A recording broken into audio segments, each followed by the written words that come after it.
Revs coming up. We're green. Big move coming off the 3. 2, 3, 4 abreast in some spots. Side-by-side action. He absolutely nailed it. Three-way battle. And we've got an incident. You would expect nothing less.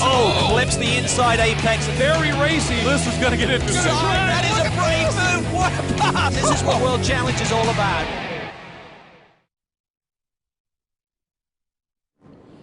Good morning, everybody, and welcome to Circuit of the Americas for our final day of racing activity at a very special weekend. And it is the final race for the Pirelli World Challenge Touring Car and Touring Car B-Spec category machines, making their way onto the front straight for a standing start to kick things off here at Circuit of the Americas. Hi, everybody. It's a beautiful day. A little warm already. We anticipate temperatures climbing right back up into the 90s today.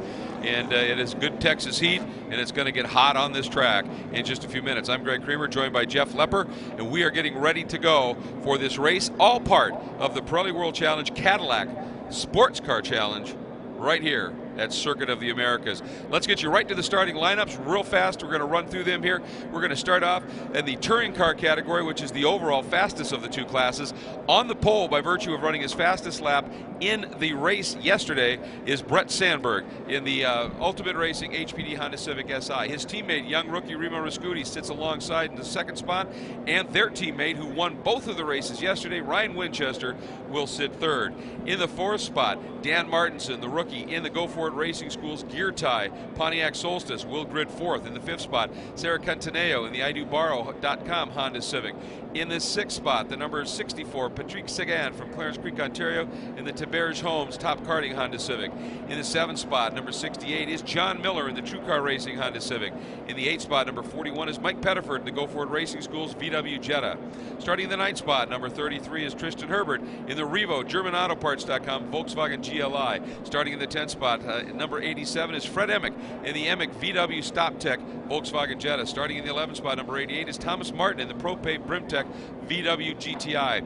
Starting in the 12th spot, it is the number 12, Charlie Solomon in the Dr. Natasha Mazda RX-8. 13th spot, number 40, Dina Weisberg, a rookie in her Red Cup Berg Racing Porsche Boxster. Starting in the 14th spot is the 03 of Colin Cohen in the Miltech Stasis Revo Volkswagen GTI. Starting in the 15th spot, number 30 is Connor Ford out of Allen, Texas, in the Emick VW StopTech Volkswagen. And that leads us into our Touring Car B-Spec class. Jeff? Yeah, looking at the second biggest field here this weekend out of all four of our classes. And on the pole, car number 98, the Hydraulic Jeans double race winner yesterday, Ernie Francis Jr. Outside of pole is number 81, Joe Lipperini from Pennsylvania in his Race Labs Honda HPD Best Brakes Honda Fit. Starting in third is Charlie James. Had a great race for the win yesterday with Ernie Francis out of SafeRacer.com Mini Cooper, the number 0. Right beside him, the number 99, David Alejandro out of Pembroke Pines, Florida in his Claim Support Inc. Mazda 2. Robbie Davis starts in fifth out of Dallas, Texas. Kind of local here in his Mini USA, Mini Financial Services Mini Cooper. Shea Holbrook, the True Car Racing Lucas Oil Honda Fit, starts in sixth, moving over from Touring Car to TCB now. Michael Asalta at Overland Park, Kansas, in his Safe Racer Mini Cooper, starts in seventh. Jonathan Baker, the number 32 Racing Honda Fit, starts in eighth. Johan Swartz, our drifter, 51-mile world record drift in his Endurance Karting MiniCooper.com in ninth. Starting in the 10th position, PJ Gronke from Toronto, Ontario, Canada, another one of those True Car Racing Team Honda Fits. Scott Cooney starts in the 11th spot out of Fort Wayne, Indiana in the Hawk BMW Mini Cooper. Brianne Korn picks up the 12th place in her Mazda 2. Great story there. Didn't have a car, got a car last minute. Fernando Cerfalis in his CompuLab Mazda 2 starts next. Steve Taki in his Mazda Speed 2 is in the 14th place. Chris Capaldi, the Wolverine Bronze Company Ford Fiesta, is in 15th. And Ernie Francis Sr., kind of saw him in the front yesterday, had a bad race number 2. He's going to start way back in 16th in his Hydraulic Jeans Mazda 2. And rounding out the field, young Braden Miller, the Roger Miller dad there racing in GTS, and Larry H. Miller Dealerships Ford Fiesta. So that sets the scene for this third race in the Touring Car B-Spec on their debut weekend for this 2013 season, as we're getting the call now to clear the grid. So we are now 3 minutes from that special command. And the fascinating part of this, as the cars, this is their first race this weekend, but they run triple headers when they run. That means it's going to be a full 14 race season. They will have one a weekend where that's off that number a little bit. The story here, though, has been just the intensity of the competition up front. Matter of fact, one of the races settled by inches. Oh yeah, definitely. With Ernie Francis Jr., we talked about the race, great race him and Charlie James had, literally side by side. Here at COTA, the way it's set up is when you cross that timing line, that's different than the start-finish line. So on the timing line, this is how close it was. It showed that Ernie was actually in second, and they crossed the finish line, Ernie's in first. Literally by the size of that Pirelli P0 tire, that's how quick they were, how close they were side by side. And interestingly, the battle for the podium in the touring car class in that first race, same story. Across the stripe, the guy who ended up in that podium spot was sitting in the fourth spot, but he had the run in that gear type Pontiac Solstice and was able to just nip by right at the stripe. It's very close. Yeah, Dan Martinson just eclipsing that for that final podium place. Great job for him coming in with that Go For It Racing Schools Pontiac Solstice. Awesome for him. Just less than 2 minutes now as we are getting set to start round number 3 now of our Pirelli World Challenge TC and TCB cars. For those fans that are watching, the easiest way to distinguish between the two different types of cars, obviously by the size, the TCB cars are a little bit smaller, but if you look at that great Pirelli tire windshield banner, it's also got Privacy Star on there for us, is silver or gray windshield banner on the touring cars and the white banner on the TCB cars. Brett Sandberg, who starts on the overall pole by virtue of his lap in the second of the 2 races yesterday, comes in third in the points, a fourth and a second. Remo Viscuti, a second and a third, is second in the points, but Ryan Winchester, who starts third, got that double win, and Ernie Francis got the 2 wins as well as fast lap in that second race. Everything falling into place for him. We are getting ready for that special command, and once again, I have the pleasure of having in the booth with me the guy who won the last race for the touring car B-Spec category last year, and we're going to let him do the command to get this race going again as soon as we get the count. Again, this one, unlike the 2 races yesterday, 25 minutes, a break, 25 minutes. This one is a 40-minute timed event. These guys get a little bit longer to run, a little bit more important for tire management and the like, so they're going to have to really be savvy this morning. The good news is it's nice and cool this morning compared to what it was in their second race. It was about the same time, but it's nice and cool. All right, it's about that time, so I'm going to turn it over to Jeff Lepper for the command to get this race underway. Jeff? Well, on behalf of Optima Batteries and our friends at Cadillac, drivers, start your engines. It's pretty cool. Well done. Well done. Field springing to life here. Another big thing for these drivers as well that they haven't done yet, this will be the debut for the TCB, is going to be the Pirelli World Challenge standing start. Yesterday, 2 25-minute sprint races with a break. They do a rolling start. This will be a standing start. Of course, all 33 cars on the grid now. When those red lights go out, it's go time. And Jeff, let's talk a little bit about that again with your experience having warm-up lap, however you want to refer to it. What are you trying to achieve? What's important at this stage? The biggest thing that I want to do is I want to get heat in my brakes. I got to get heat in these Pirelli I'm going to be able to stop my car, and also the confidence that when I get in mid-corner there, I'm going to have the grip from these Pirelli P0s, and they're going to be up to temperature and ready. And of course, behind that trio at the front of those orange and black Honda Civics from the Compass 360 team, Dan Martinson and his Gear Tie Solstice, Sarah Cantaneo with the IDBar.com Honda Civic, Patrick Sagan and the Tamir Schultz Honda Civic, John Miller, they're all looking at how do we get in front of these guys. That Compass 360 team is a top-flight professional organization. They show up strong. Yeah, the first time they've had a sweep of the podium in the Pirelli World Challenge, did it in Grand Am, did it in Canadian Touring Car. Now they've completed that feat in the Pirelli World Challenge, and when you talk about top-notch teams, you got to look at Compass 360 Racing. And in the Touring Car B-Spec category, Ernie Francis was strong. He had a lot of competition yesterday, but he was able to get both of the wins, but it was close fought. But I think Joe Lipperini, who got here problems early in his first qualifying, didn't get the time he wanted, was buried in the pack. Each race worked his way closer to the front, and in that second race yesterday set the second fast lap time. Joe Lipperini now in a Honda Fit. The race laps entry right behind the hydraulic jeans Mazda 2 machine. That, I think, Joel is going to show us something today. Yeah, I think so too. He didn't get a chance to test here on Thursday, was still getting the car ready and getting everything set up. So yeah, like you mentioned, with him stepping up in the second race, starting second today, look for Joel Liparini to lead this thing flag to flag, because that's my opinion. Absolutely, I think it could be strong. Guy who really was impressive in the class yesterday, Dave Alejandro, even though he had a 14th in the first race and a 6th in the second, set a very quick lap in that second race to put him 4th on the grid. And Shea Holbrook in the True Car Lucas Oil Honda Fit had a couple of 10ths yesterday, but in that second race, where that lap counted, she put up a quick number for 6th. I think some of it is it's so equal and so tough to pass that, again, qualifying a little bit further to the front, farther to the front, gives you the opportunity to push.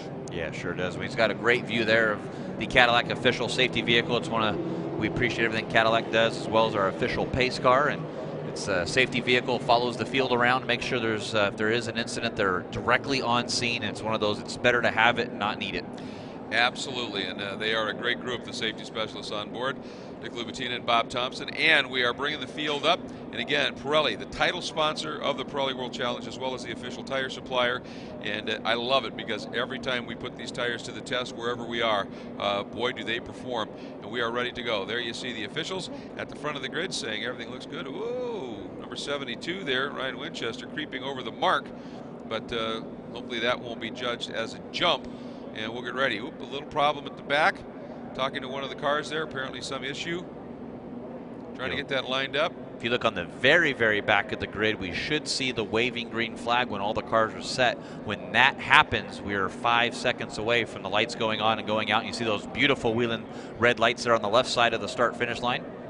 All right, there's the word. 5 seconds away from getting round 3 of the Pirelli World Challenge Touring Car and Touring Car B-Spec Championship underway. Watch those lights. They're red. When they go out, the race is on. And we have 40 minutes of racing beginning right now. Good start by Sandberg.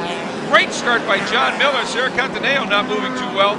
It looked like Mike Pettiford bogged just a little bit, and he may be being swamped here. And then look at this, the Touring Car B-Spec cars, they don't even get to the finish line, and they're 5 abreast. And it is 3 Compass 360 machines leading away at the exit of turn 1. Martinson, another solid start.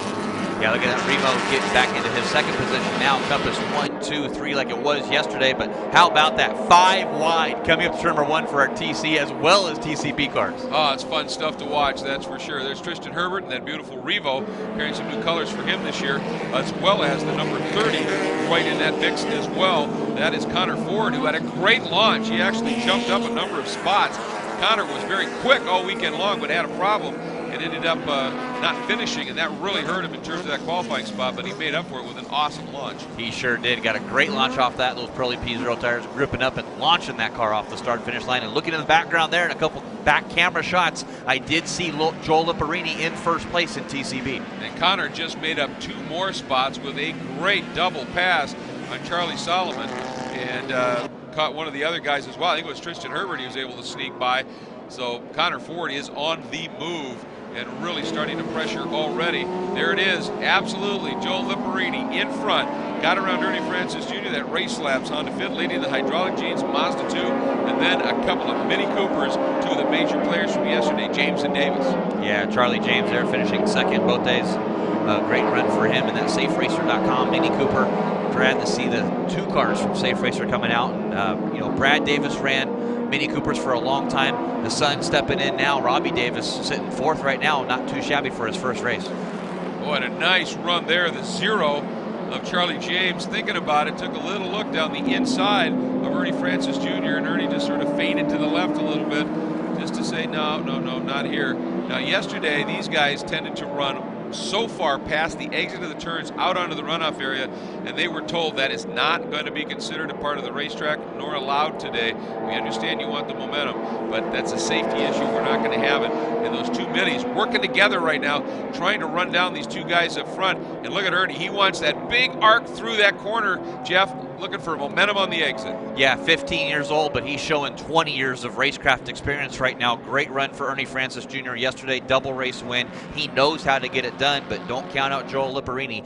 Multi-national championship SCCA club racing victories. Robbie Davis just laid a beautiful pass, and that blue 99, that 37 Mini USA, Mini Financial Mini Cooper on the Safe Racer Mini 0 of Charlie James to pick up third, and he quickly is starting to run down Ernie Francis. Yeah, remember that this is a 40-minute race, unlike the 25-minute sprint race formats yesterday. So these guys still do have to conserve not only the car, they have to conserve themselves. It is a little warm here, and they got to conserve these Pirelli P0 tires. And Connor Ford continues his march up toward the front. He is now right at the back of Mike Pettiford. Just in front of Pettiford is Connor's teammate, Fred Emick. So he is really putting on a great drive up through the pack, starting basically dead last in the touring car category, and has not been there for long. Quick look there at John Miller, that True Car Racing team, number 68, out of Orlando, Florida.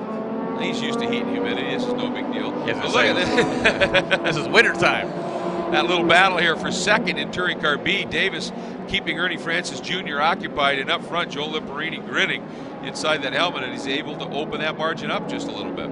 Yeah, I think that's what Joel's really going to need to do. Is he's a master at conserving everything he's got and making the best of what he has. And I think if he can get a little bit of a gap here, we have no caution flags. I don't think he'll be challenged. But right now it is 1 through 4, less than a second away from each other as they come down. And the drivers, like you mentioned before, being a lot more courteous to the racing line and the track surface here at COTA. Absolutely. They're doing exactly what they were asked to do at this stage, and doing it well at this point, being very, very smart about it. But again, Ernie Francis Jr. is able to come right up on the back of Liparini, bringing Davis with him as they make that turn down and into turn 1. And you know what? The number 7 of Asalta looking very strong in his Safe Racer Mini Cooper, and the number 32 looking pretty impressive as well, John Baker. Up front continues to be the number 70 of Brett Sandberg, leading the touring cars and overall in his Ultimate Racing gear tie Honda Civic SI. Yeah, watching these three teammates just all pull away, and I think that's sort of the strategy for them is let's get a big gap. I don't care. Carl Thompson, team principal at Compass 360, says, look, I don't care who finishes where. Just don't crash into each other, take each other out. But Steve, have at it, Steve. And Dan Martinson had a chat with him yesterday, and he said, well, I'll tell you what, he said, those guys come prepared. That is a great team. And he said, these things are very quick. And he said, particularly in a straight line, he said, I was able to get a couple of drafts and do something. He said, but if I lose touch with them, we're in trouble. And that's exactly what's happening.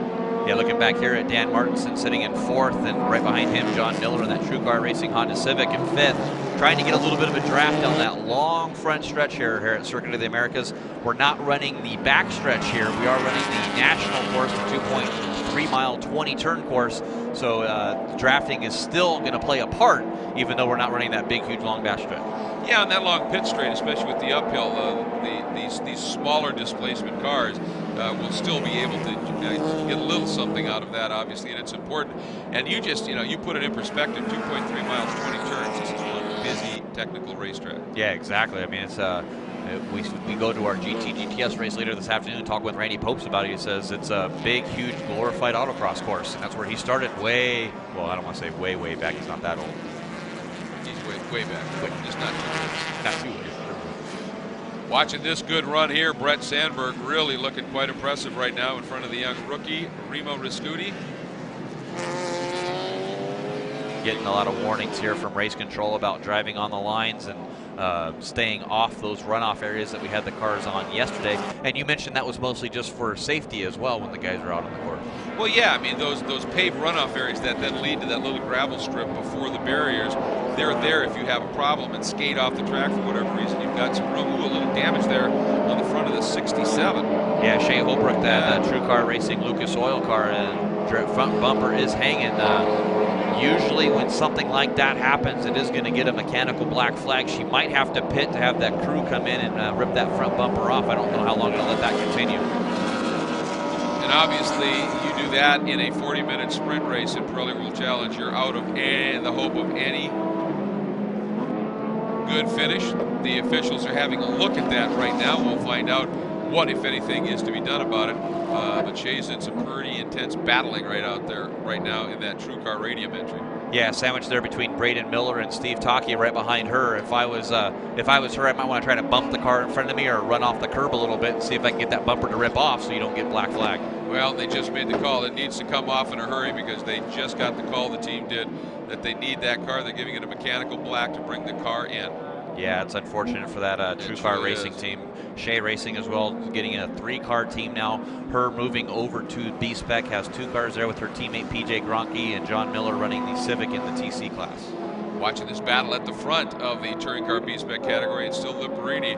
Every once in a while it looked like he's making a little bit of a break, Jeff, and then Ernie and the Mini gang behind him just close it right back up again. Yeah, they definitely are working together this race. I think you have to do that in these TCB cars. You can't be running these cars sideways or side by side because the second you do that, the car in front of you just pulls right away. So I think the best that you can do is stay in line, and then as you get closer into this race, then start battling it out. Good news for Shea Holbrook and that True Car Radium entry. They just canceled that mandatory mechanical black flag, so she's going to be able to stay on, keep running. We haven't seen the shot for a while. Maybe that bumper didn't dislodge and did so safely they've elected to just let her run, as we are 9 minutes into a 40-minute race. A lot of racing yet to go here, Jeff. Yeah, still have a half an hour left, so we're only a quarter ways into this race. So a lot of different things that still play out here. And we like to say, like I said before, yeah, I would run off course, run over a berm, get that bumper to rip off, but I'm going to try to find a spot that I can do it where I'm not going to cause a caution, I'm not going to cause a safety issue for my fellow drivers.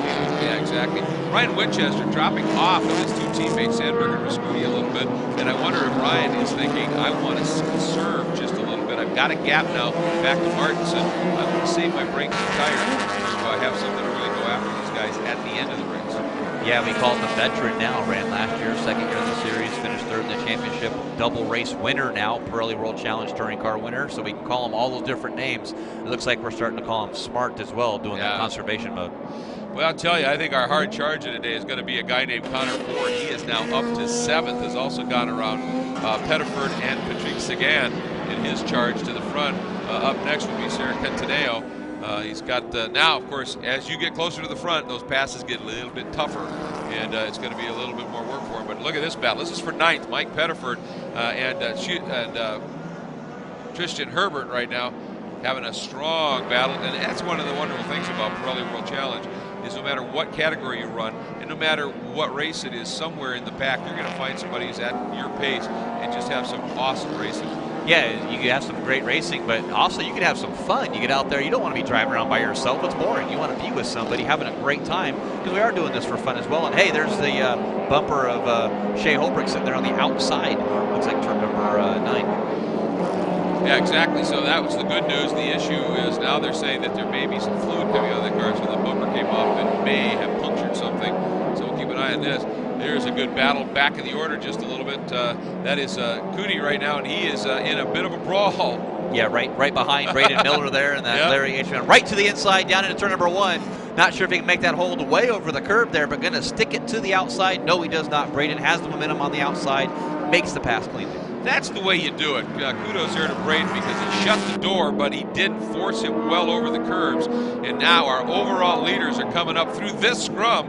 Boy, this is going to be an intense battle that they are working through right at this point. That's 10th in the touring car B-Spec already. And here we go. And it's all a matter of how you manage traffic. And Sandberg, boy, did he get through that group beautifully. Yeah, he did a great job there. Got right past 3 of those TCB cars. Put a huge gap now between him and Remo Rascuti. And, Rascuti. And look at that. Now Ryan Winchester closing that gap a little bit because Remo got held up, but now Winchester is going to get held up here. And this is that high-speed chess game. Even though this is TC and TCB, they still got to be diligent on how they're going to make these passes and where they're going to catch these cars. Yep, you may have seen it looked like Braden just chopped across the 71 of Rascuti. Wasn't intentional. When he looked in his mirrors, those guys were back a ways. He had to turn into the corner, and at the last moment, Rascuti made that big move. And nice job by both to avoid contact there. Yeah, Brianne Korn now in between those 2 cars. Ryan Winchester clears her. Great story there. Drove that car to the track on street tires. Comes over. Actually, I saw them taking the windows out. And by maybe taking the windows out. Yeah. It's still the glass windows. They just unscrew them and pull the side windows out. Put the Pirelli P0s on there and go race. I can put the windows back in, put the street tires on it and drive it home. That's got to be a little confidence shattering, pardon the pun, in terms of having a race car that you then got to drive back home. I actually had somebody say that once. I ice race in the car that I had driven to the race, and I said, how did I look out there? And Herb Johnson, IndyCar driver, who was ice racing, said, like, you got to drive that car home tonight. And I went, yeah, thanks. Yeah, slide backwards into turn 10 at Sears Point and sit to myself saying, how am I going to get to work on Monday? Exactly. Not good. There's your overall leader now, Brett Sandberg, in that Gear Tie Racing Ultimate Racing Compass 360 Honda Civic Si. Currently leader now. He's got about a 3-second lead over his teammate Remo Rascuti in second in the other Compass 360 car, and about a 4-second lead over his third teammate Ryan Winchester, double race winner yesterday. And it still is Joe Liparini, but battle now from Robbie Davis and Ernie Francis Jr. It is heating up in TCB. Just so you know, here's a classic example of what traffic can do. Winchester at a 49.2, Rascuti at 150.2, Sandberg a 48.1. That's where that margin came from. Managing traffic is huge, and a lot of that's luck when you catch it. And now our overall race leaders are catching our leaders in touring car B-Spec, and these guys are not just going to absolutely get out of your way. They're in the middle of a very fraught battle. And again, Sandberg, look at the precision. He is working that traffic, patient until he's got that line he wants, then just knifes through. Beautiful stuff. Yeah, he's getting really used and acclimated to that front-wheel drive Honda Civic Si. Runs Porsches, mostly rear-engine cars, so it's a bit of a transition for him. He says he's kind of adjusting a little bit. It's a lot slower than he thought it was going to take because there's a lot of differences between running a front-wheel drive and rear-wheel drive. But how about Ryan Winchester? You saw that gap there, right on his bumper of his teammate now, trying to see if he can make that pass. There they are, going side by side down into turn number 20, back and forth. Boy, a lot of blocking going on between teammates there. Rascuti being pretty defensive and keeping that pass from happening. Winchester definitely had the run out of 19, and Rascuti doing everything he could to not allow that. Martinson now able to get through as well, so our top 4 overall are past our B-Spec leaders, which continue with their own intense battle. Liparini and Francis, look at Winchester, look to the inside. Boy, he wanted to bait Rascuti to turn in way early because Winchester was already transitioning back out to open that angle up a little bit for Andrew Rascuti. He's a rookie, but I'll tell you, I'm impressed not only with his speed, but with his driving sense, if you will. Yeah, a lot of experience in go-karts and racing, and those guys are so agile and back and forth all the time. You can make those adjustments and make those moves and make those really quick snap decisions. But I tell you what, one thing that I would consider that I haven't thought about as well is, yeah, we're teammates, but there's not another race for a month. I don't have to save the car for tomorrow. I'm going to push as hard as I can and keep going. And you see that Ryan Winchester right to the edge there on the exit, and I know that was not allowed. He didn't mean to do that, but they are pushing these cars hard. Absolutely pushing. This is it, as you said, last race for a while, and you want to come out of here with max points. He already has 2 wins, so he doesn't want to throw it away. If he can, a third in terms of those points is certainly going to be better than a DNF. But if he can get 1 more spot, I mean, it's just all the stronger. He had himself a great pair of races yesterday. We mentioned he did back up a little bit, trying to cool everything off, so maybe he said, let's go take a run at it. I have plenty of time left to see if I can get by him where his weaknesses or strengths are, and then maybe I can continue to go on there. As Patrick Sagan getting around our winners now, or our leaders in TCB, and that looked a little tight there coming off the corner.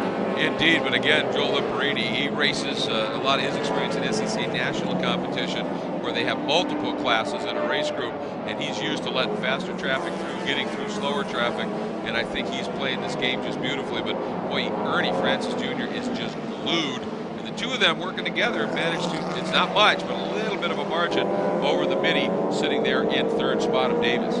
Yeah, Charlie James falling off the pace a little bit here, back and forth now in his SafeRacer.com Mini Cooper, and great to have those 2 Mini Coopers here. Safe Racer, you want some safety equipment or you need anything for track day events, motorcycle helmet suits, Safe Racer is the place to go for that. Very strong, and then the Mini USA Mini Financial entry of the 37 right there of Robbie Davis, the blue machine. These Minis are come prepared, but right now nothing they can do about Liparini or Ernie Francis Jr., the 81 and the 98, those 2 white machines right in front of that blue Mini. And some more of that touring car traffic coming up, going to be working through them. And these guys just have to stay super focused right now. Boy, Liparini gets into and through those first set of S's incredibly well. Yeah, has that Honda Fit really, really set up there. You can see the different transitions now. Robbie Davis putting the heat on Ernie Francis Jr. here, all over his rearview mirrors. Oh, a little wide there for Ernie Francis. Robbie Davis now on the inside. Mike Pettiford to the inside, going to see if he can follow Pettiford through and make the pass for a second. He is there on the inside. Can he make it stick? Well, let's see. Saw Francis again run a little bit wide. Davis really pushing hard, but Francis has that inside line, and that may be enough. Let's see what happens. Oh, now they do a transition. Davis dives down. This is side-by-side stuff here. And again, Ernie just completely, every time he gets to a corner, finds himself in the right spot for that next corner, and Davis finally has to give way. But boy, has that allowed Charlie James to close right back up on that black Mini. Yeah, we mentioned that before. These guys start going side by side. It allows the guys to close right up, and not only allows them to close up, it allowed Joel Lipperini to pull away. You bet. Look at the margin, just that quick. And if there is a class in pro racing that has more momentum than this one, I defy you to tell me about it. And you lose just that little bit. You know, you scrub a little speed, you run a little wide, have to lift, whatever, and it can be very costly. So now we'll see, with a little bit of breathing room, can Lipperini make the brake stick? Here goes Charlie James looking on the inside of the other Mini Cooper there of Robbie Davis, the Mini USA Mini Financial number 37 car sitting in third right now. Now these guys are all in line. Maybe all three of them saw that, hey, look, Lipperini's pulled away a little bit. Let's get everybody back in as we have our second group back there with our minis there. Michael Asalta led by John Baker right behind him, and didn't get a chance to see who that the third car behind there. I believe, if I got a look at that, that was Brian Cole, but I'm not really sure on that one. We'll see if we can get another camera shot of that. And Charlie James now right on the back bumper of that Mini. Those two Minis need to work together to catch back up the first and second place car. Well, and how long did Lipperini's, that margin, did he make the break? No, just that fast. These guys have lounged off. Boy, he does transition through these S's exceptionally well. And right when they get to the back of him, go up through one, he gets into those S's and then into this transition, opens up that margin by just a car length or two. And in this category, that's a ton. And it can really spell the difference. And this lead group of four have just made a clean break of everything. Yeah, you see a lot of body rolling, a lot of bouncing over the curbs there. We saw Robbie Davis completely airborne on the right side of his car. And these guys don't have the traditional coil-over, the high-tech suspensions of some of the other cars. It's just more of a, and look at that on the outside there. Robbie Davis on Ernie Francis Jr. got a good run through the S's, but no, tucks it back in. But each manufacturers developed their own suspension kit for these TCB cars, and it's basically just a high-performance shock with a lower spring to drop the ride height a little bit. Still a soft suspension for these cars. Well, you can see it the way when they hit those curbs, it just it compresses and rebounds big time, and it makes it awfully exciting. And Davis has been relentless in his attack. He hasn't got it done yet, but he is exploring lots of opportunities, any possibility he can here.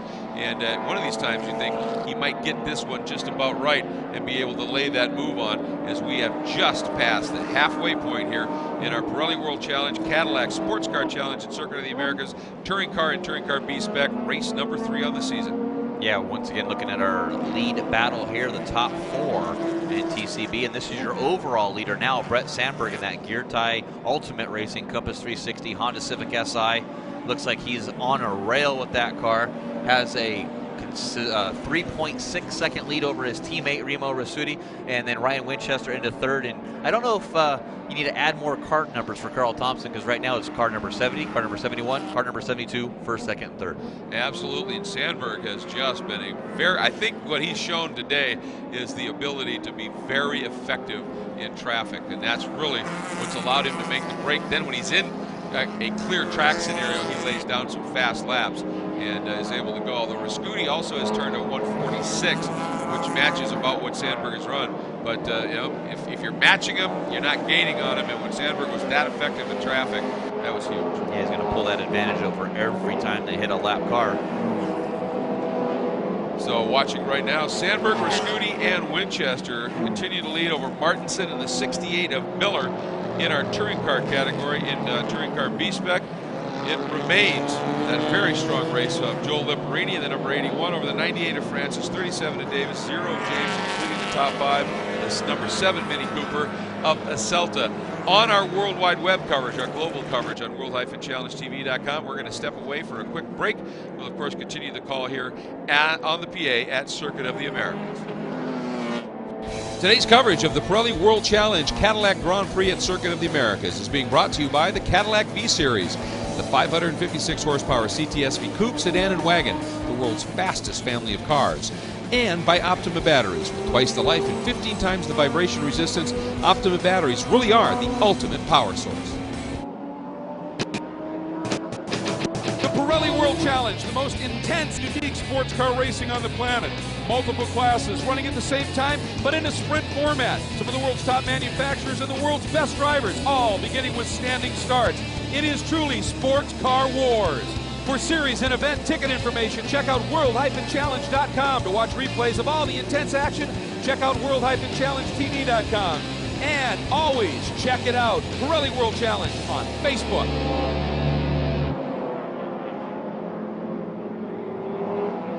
And we welcome back all of our viewers at world-challengetv.com. Ooh, a little punt there from Ernie Francis Jr. just tapping the back of Joel Liparini.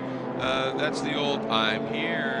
I don't think Joel needs that reminder. I saw Joel wave to him too, like, "Hey, thanks, buddy. I'm right here." Oh, and look at this. Another move, another attempt anyway, by Davis. And again, Francis, though, in the right spot. Look at Charlie James thinking, well, if you keep opening that up, I may have to just jump down inside. And here comes Dina Weisberg in her touring car, Porsche Boxster, and she can come in here and mix this up just a little bit. Just trying to do the right thing, stay around the outside of everybody here. I think Dina's pretty wise and realizes that this is the battle for the lead in the touring car B category. Doesn't want to affect him too much. Boy, did a beautiful job. That's a tough complex to run outside all the way around, and she did it really well. Yeah, I think having a Porsche Boxster kind of helps with doing that on the outside. That rear engine car and all the weight over those rear tires really made that pass happen. Absolutely, Liparini able to continue to survive the attack here. Ooh, this time Ernie Francis got a really good run out of that last turn. He wants to get that bumper up into the inside, do it a little sooner. He's got it. He is alongside. We have our first official lead change, and up we go. Here comes Davis. Here comes James. They are trying to do the old freight line on Liparini, and Liparini keeps that outside angle. Can he make it work? And it all depends if Ernie gives him racing room on the outside, and he doesn't. And I don't think that will be viewed very favorably. And now Davis taking advantage of those two guys bumping and rubbing. And Davis is going to scoot through. Liparini's going to drop back, or is he? He's very good into the S's here, and Liparini comes back into second. Or does he? Boy, these guys putting on a great show. Boy, talk about driving there, side by side, door to door, fender to door, wheel to wheel, bumper to bumper. It cannot get any closer than this between our touring car B-Spec category class. Yeah, it's unbelievable. I'll tell you the one thing, when the guy is along your side, whether it's outside or inside, he has earned that piece of racetrack, and you've got to give it to him. Ernie did not in that when he drove Joel right off the outside. If Joel catches Ernie, I think gloves are off. Yeah, I believe so too, and I think that's what needs to happen now. They all had a time at it now. Robbie couldn't make it happen. Charlie couldn't make it happen to get around Liparini. Let's get back in line. Let's run Ernie Francis Jr. back down now. Yeah, this again, exactly what we've talked about. You battling side by side to look at the margin. Ernie was able to open up. So now it's going to get very interesting to see whether these guys can run him down. And if they keep racing each other, that's an easy answer. No. Yeah, the answer is no there, and you don't want to. I know going into a points championship, the last thing you want to do if you're trying like Joel Liparini to get this championship is have the guy in front of you win 3 times in a row. Yeah, especially when you've struggled in that first race. And yes, you've been faster and better in each race, but you're definitely a bit behind the 8 ball in that point scenario right now. And he needs to push hard. I mean, he's 4th in the points right now and a ways back of Ernie after that sweep of the first 2 races yesterday. Looking at our TC leaders, still, it is the Compass 360 team. Brett Sandberg, Remo Rascuti, Ryan Winchester in 3rd, Dan Martinson in 4th, John Miller in 5th, and Connor Ford, you mentioned that before, still moving up to 5th now. Boy, Connor really putting in a sterling drive, and it would be a great result for him if he could end up cracking that top 5. He's sure going to work at it. Charlie James now, I think he's losing his patience, just sitting back there in 4th. He wants to start doing something here and really start making a play on things. There's a look. Connor Ford and Patrick Sagong right there. Those 2 guys, I think, kind of teaming up a little bit and trying to catch back up. As there you see Sarah Catneo way to the inside there, battling with Colin Cohen in that arc racing from Don Ishtuk, Revo Technique, Volkswagen GTI. Boy, she really put a huge move on there, and that was a great run. I think that may have been Tristan Herbert possibly in that Revo car. No, it's not. That was Colin Cohen. Yeah, exactly. So Sarah dropped back for some reason because she was right up with Ford and Sagan just a little bit ago. Yeah, dropping all the way back to 8th. got a great qualifying lap, started 5th, so not sure if there's a problem with her Honda Civic. I know this is the first race for that car. They had limited testing time on it, limited development time on it, as now our leaders are going back through our leaders in TC through the leaders of TCB. Yeah, Sandberg continuing to be very effective in traffic, and it is paying big dividends for him. And it looked to me like Robbie Davis may have been able to take advantage of Sandberg coming through and maybe pick off Lipperini. We'll have to see. Watching the tail end of Sandberg, which is the only thing anybody has seen from him except in their mirrors in this race today, he has been flawless from pole. Yeah, he sure has, and like we said before, it's definitely a learning experience for him switching over to this front-wheel drive, and he's showing that it can happen. Number 70, gear tie, Compass 360 racer Brett Sandberg, and he's got a lot of experience in Porsche GT Cup. He ran the Pirelli Cup for a long time, ran some ALMS races in the GTC Challenge category with Porsches. So switching over to the Compass 360, he'll be in that car all year as the battle is really heating up here now with Fernando Cerfalis, Braden Miller there. We have Brianne Korn, Shay Holbrook in her True Car Racing Honda Fit there at the tail end. Scott Cooney in his Mini. We talked about Scott Cooney bought that car off of eBay Motors as a salvage. It was a brand new car in the literal sense. It was crashed, and he rebuilt that car for this racing as we see a change in our TCB leaderboard. Yeah, just a big move right here. I saw I saw Robbie Davis going to make the move, and he must have left the door open a little bit, and James was able to sneak through and open that up. So nice piece of driving there by James to move up now into 3rd, pressuring Lipperini. But again, all of these exchanges, Ernie Francis just continues to stretch it a little bit up front. Yeah, he's definitely pulled out a lot more margin there, over 2 seconds now, and in the touring car and TCB class, 2 seconds is kind of an eternity unless you can really focus together and team up and go back, or if you catch lap traffic in the wrong position. But this battle for 2nd in touring car B-Spec continues to be stellar. Lipperini, that white number 81 Race Labs entry, has it over the 0 of Colin James, the Safe Racer Mini, and Robbie Davis, the 37 Mini USA Mini Financial Services Mini Cooper right there. Good looking car. It sure is. Bradley Davis ran that car. His dad ran that car last year, so the son gets the call for the Pirelli World Challenge now, coming in for the first time, and a great program with them. And we have great programs all throughout our TCB category with Charlie James, Safe Racer, with 2 different cars. His teammate Micah Celta as well from Hollywood, Overland Park, Kansas. So it's a couple of Midwesterners coming up down to Texas to race. We still see that battle with Connor Ford and Patrick Sagan. Now, they are still nose to tail trying to go through that field. And I notice way off in the distance back there, not too far back, I do see Ernie Francis Sr. now. He's currently sitting in 5th, started way back in the 16th position in the TCB, so he's moved all the way up to 5th place now. So if there is a Sunoco Hard Charger Award, it might be there. As Charlie James to the inside of 1 there, Lipperini. We'll talk about heads-up driving. Lipperini gets his mirror folded in on the outside. Cars are still side by side. Puts his hand out the window, pushes his mirror back out as the cars are still door to door. Well, he wants to know what's going on behind him in the attack of the minis right here. They are putting on one hell of a run here in this Honda Fit. These 2 minis coming after him with some Vigor. We have a lot of special awards, but for me, the Cadillac move of the race has to be sticking that hand mirror up. back. Yeah, I know, that was fabulous. And not necessarily has to be a pass every time. I think that was heads-up driving on Joel Lipperini's part. And keep in mind now, it's evident that they have conceded in a way to Ernie Francis Jr. unless something breaks on that car. So they have decided to go for that battle, and they are after it. Sandberg just continuing to clock beautiful laps. Rascuti oftentimes matching him on pace, but it's just Sandberg continues to be that much more effective when they get to traffic.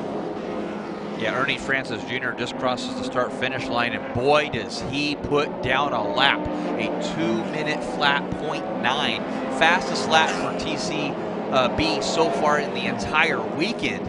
Boy, Ernie Francis Jr. and the Hydraulic Genes Mazda 2 has that car hooked up, leading over his TCB competitor of Joel Lipperini and Charlie James. Yeah, what a great lap. That smoking quick, to be sure. Good look there at the 87. Fred Emick and his Emick VW Stop Tech Volkswagen Jetta. having himself, he'd like to be a little bit further up the order, but nonetheless, great to have him out here and running this year with a 2-car program, at least for this weekend, with Connor Ford.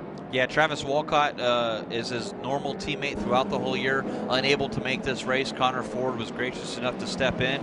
Currently shows that how Connor's experienced sitting in 6th, but saw Fred Emick on the pit lane a couple of times, so I'm not sure if there's any issues there, if there was a penalty for him, but not the result he was looking for. That 303 Motorsport team prepping both of these cars all year long for Emick Volkswagen. Yeah, he's plummeted down the order pretty significantly, and that's going to be frustrating for him. Behind him, though, is the guy who's running 4th overall, continuing an impressive weekend in his number 42 Gear Tie Go For It Racing School's Pontiac Solstice.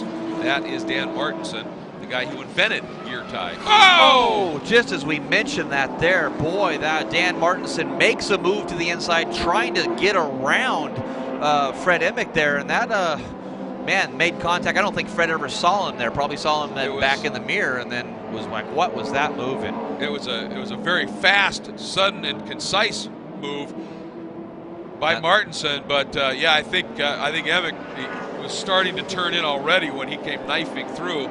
And bit of contact there, damage to both cars certainly, but severe damage to the back of that Gear Tie Solstice. Frustrating. We'll have to definitely see here. We have about 5 minutes remaining in the race. If that car is not in a safe position of Dan Martinson, we won't be going full force yellow. Unfortunately, because we are under time constraints, we may not be able to finish this thing under green. So you got to really be careful now if you're holding your position and where you're at. Well, we're really closely monitoring race control right now to hear what their decision, if any, might be. Looking a little bit further back in the order, Johann Schwartz. Oh, there's just 3 abreast as these guys. You got touring cars working through. Again, some of these Honda Fits and Mazda 2s and Fiats and the like, some incredibly close racing. The Mini Coopers just back in the order a little bit. Miller, Alejandro, Korn, Kuhn, Schwartz, good stuff. Yeah, I saw the car of Dan Martin. Here's Robbie Davis now on the inside of Joel Liparini for 3rd, going up into turn. See if he can make that stick here through turn number 1. Joel Liparini going to try the over-under here, get a good run off that down to the inside. No, he does not do it. Robbie Davis still able to get through that, but it is nose to tail for 3rd now. Liparini back to 4th, Davis up to 3rd. Yeah, Charlie James had already made the pass and snuck through. We were watching some other stuff unfolding, and so the minis have come alive here a little bit late, but nowhere near as alive, certainly, as Ernie Francis Jr., that hydraulic jeans Mazda. That thing is bad. Oh! Liparini back end comes out big time, and that's the part of the track he has been incredibly strong in, and usually able to make up ground, either gain or open a margin up. But you can see he is working so hard right now, the back end of that machine just stepping out. That Honda Fit very loose now, and I think it's just because Liparini is just trying to carry that thing by the scruff of the neck to stay with these minis. Yeah, he knows that the race time is running down. He has to try to make a move now, so get after it, maybe try just a little bit too hard. You try to push the envelope through those S's, and no one was doing it cleaner and better than him.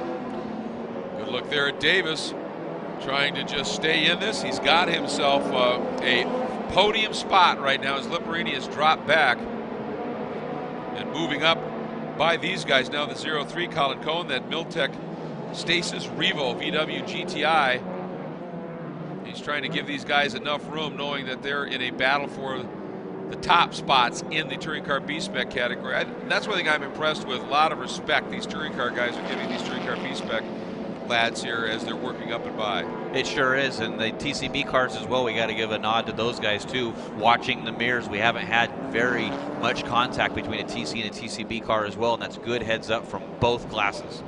It is indeed. We have heard nothing further on any potential caution flags here, so apparently the stewards have adjudged that Martinson far enough off track, off of the line. And Robbie Davis sets his fastest lap of the race at a 2:01.7 here in 3rd, trying to run down Charlie James. So he's doing what he has to do right now. Was almost a full 2 seconds quicker that lap than Charlie James. The battle is on in 2nd for TCB.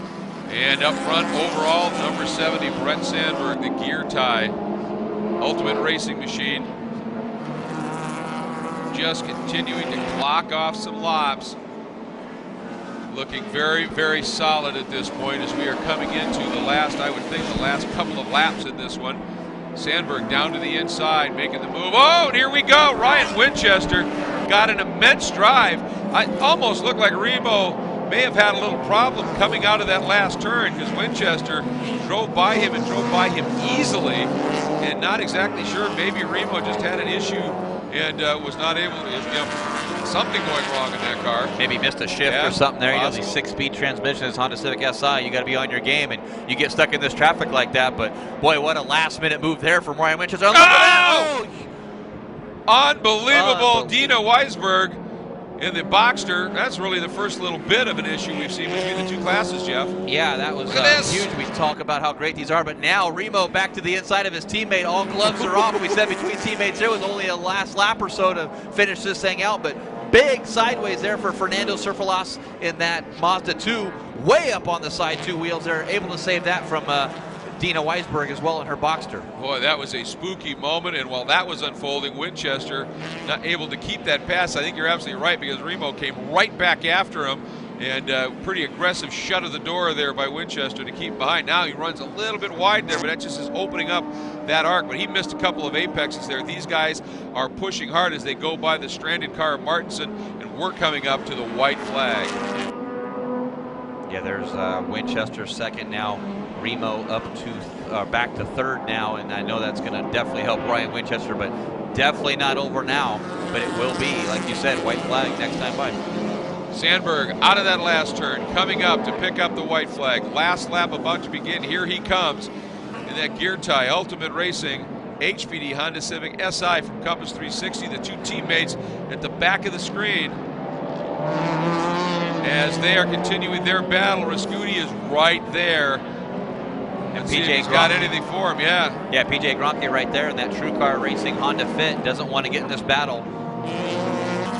Boy, yeah, Remo really was opening that up. I think he was hoping to be able to do something with it, but Gronke, Winchester used him as a nice little pick.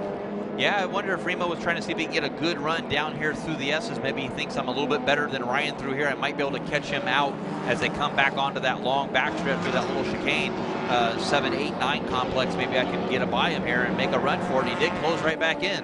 Boy, Rascuti, at the back of that car, he's got that rotating beautifully through a couple of those sections of the S's to get it pointed in the right direction to get to the power in a hurry. Now, what's going to happen here is they come down into turn 12 and start this unique section of tracks. This next couple of corners, decreasing radius, the next couple increasing, and then into that ever-increasing final turn complex. Yeah, it's going to be tight through here. He's only got a couple more corners to make this happen, but way out front now is still Brett Sandberg. Has about a 6.5 second lead with these guys battling, so we still, the continuing pattern there. When you guys start battling, it goes, but saw John Baker there in that 32 Racing Honda Fit in the way. Not sure if that's going to be an issue here as a lap traffic, but focusing now on your overall leader, gear tie, Brett Sandberg. Absolutely. In the touring car B-Spec, it's still Francis. It shows James and Davis would complete the podium, but who knows in this class what's going to happen. We do know he can almost coast to the line right now. Brett Sandberg in the gear tie Compass 360 Honda Civic is going to bring it home for his first win of the season. Just an absolutely dominant drive. Very impressive for Brett Sandberg, who has raced with his team before and has done a fair amount of racing in these front drive cars with this team. Then ran the Porsche last year, but has shown that readjustment back, as you talked about, Jeff, was very, very successful, and he brings it home with a win. Here we go. Ernie Francis now trying to work his way around here this last couple of corners as he works up, gets that car up and onto that curb as he rejoins the straight. Ernie Francis Jr., once he got to the front, it's been his. It sure has been. He was stayed all back there behind Lipperini, and we said it before, 15-year-old, but he is showing over 15 years of racecraft experience here. Stayed right behind Lipperini, right behind him, found out where he could go, then got around him and pulled right away. Yeah, it was a great drive. Stayed close when the opportunity was there. However, the battle for the rest of the podium, it's going to be the two minis unless something untoward happens here. And the two minis are really, that's Tom Martin, by the way, in the ProPrave Brimtech VW GTI, trying to get through these guys. And that is going to be frustrating, I think, big time for Davis, who thought maybe I got something here for Charlie James. And now James that car is through, and let's see if these guys can anything change up. But I think that little exchange may have given Charlie what he needed, Jeff. Yeah, it sure was. I think that gave that little breathing room that he's going to need on the last few corners here. Is now Charlie Sullivan coming up through those two cars as well. So it looks like solid second place for Charlie James. On to the front straight, your Touring Car B-Spec category leader and winner for the third straight time. He has gotten it done. Ernie Francis Jr., the Hydraulic Genes Mazda 2, brings it home. What a great weekend it has been for this young 15-year-old, sweeping all three races in this category. Looking for the official margin, and there it is. It is James and Davis bringing it home to complete the podium. And there's Joel Lipperini. I think Joel's going to be a little bit frustrated having had such a strong race early. Yeah, I think so too, and he led for most of the race. Unfortunately, Ernie Francis Jr. put it to him, got around him, took the win. Absolutely. Well, you're going to make your way down to Victory Circle, so we'll be hearing from you down there in just a few minutes. Big thanks to Jeff Lepper, as always, as we are continuing to watch these cars make their cool-down lap run. Let's take you through the final order here in our two categories. It was another sweep by the Compass 360 team, the Ultimate Racing Machines, but in the gear tie entry, the number 70 of Sandberg, the 72 of Winchester, and the 71 of Rascuti. That's your podium, with Miller in the True Car Titan entry from Shea Racing, and completing the top five, Patrick Sagan in his entry, the number 64. The Cantaneo, Herbert, Pettiford, Martin, and Charlie Solomon complete your top 10 in Touring Car. In Touring Car B-Spec, it is Ernie Francis with his third straight win on the weekend. James in the 0, Davis in the 37, the two minis. Very, very fun to watch. Lipperini just missing the podium in that 4th spot. And Francis Sr., a great drive up through the field to finish 5th, with Asaltada, Baker, Gronke, Schwartz, and Alejandro completing your top 10 in Touring Car B-Spec.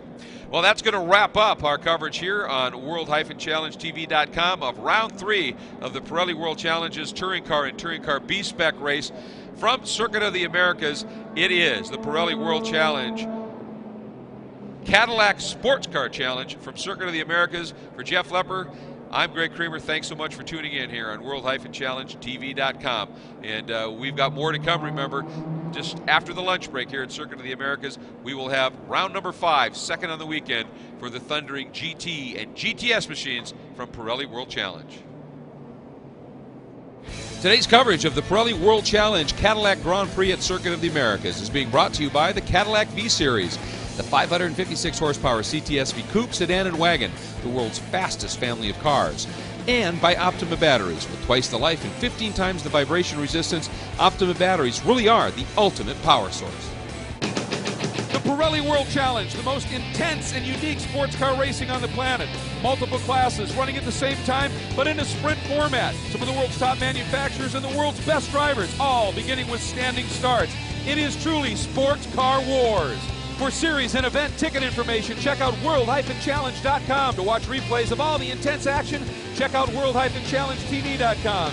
And always check it out, Pirelli World Challenge on Facebook.